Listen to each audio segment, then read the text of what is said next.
day one of the 2013 NCAA Division III championships. North Central men's indoor track and field team looking for their fourth straight indoor title on their home turf. Matt Sovanesing qualified in the long jump. He flied 20 feet 3 3/4 inches to take 13th overall. Two-time All-American Zach Hirschpink looking for All-America finish number 3 in the high jump. He was looking strong as he cleared his second height on the day, leaping 6 feet 4 1/4 inches. But when the bar was raised to 6 feet 8 1/4 inches, he wasn't able to convert, and he would have to settle for 9th.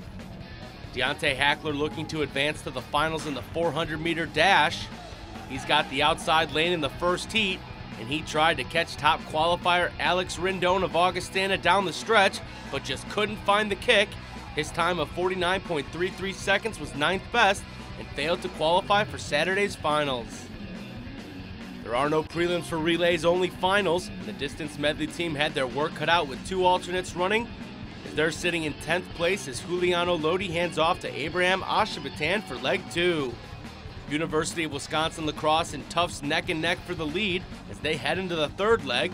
Marlon Hamilton still has a lot of room to make up for the Cardinals.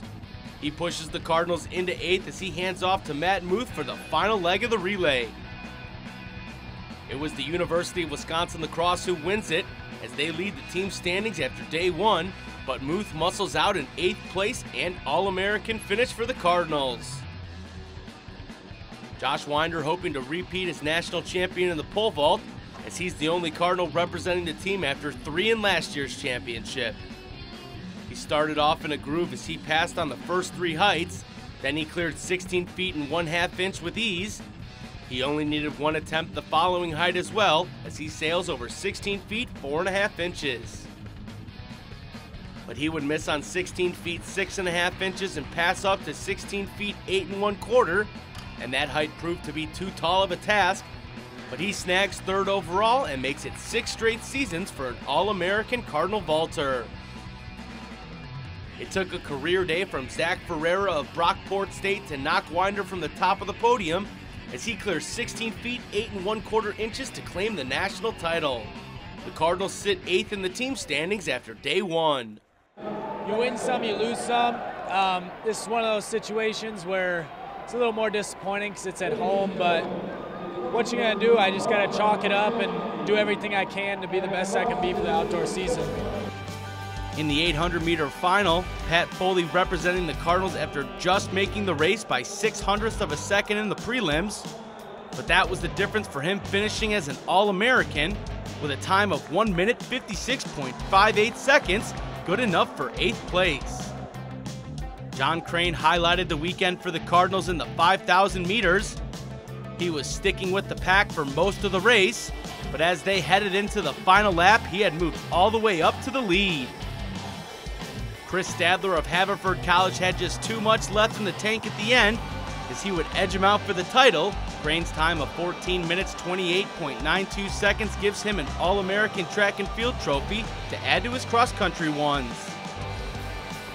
But the Wisconsin Intercollegiate Athletic Conference was just too strong over the weekend, taking the top 4 spots, led by the University of Wisconsin lacrosse, who scored a whopping 74 points to deny the Cardinals a 4th straight title.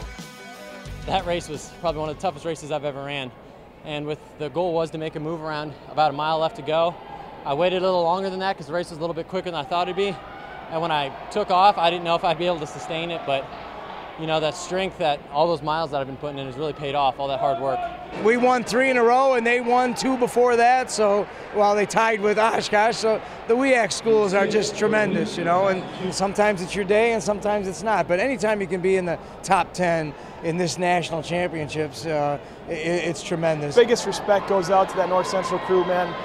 Frank and his whole staff are fantastic. The athletes are fantastic. It's been a pretty good rivalry over the last couple of years, and it's, you know, it was fantastic across the board, man. I complete respect our conference, North Central, and all the teams here. It was a great meet.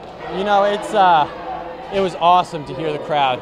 I've never heard a crowd so loud in my life. Just coming around those last couple turns between our fans, lacrosse's fans, just everybody going crazy.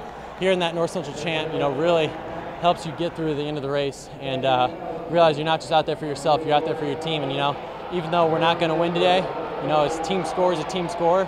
and hopefully we can get another trophy or something like that. I think we have a lot of guys that qualify that weren't supposed to qualify. We've got Suvi and the long jump. We've got a couple freshmen that were on the relays today. So I mean, honestly, I think we're coming back stronger than we were supposed to. So injuries, like you said, plagued us this year, but we're going to come back stronger outdoor. Coming out here, hearing your name being chanted, the NCC, there's nothing like it. North Central is a place of tradition, and it really showed it tonight. Cardinals have some time to rest before gearing up for the outdoor season.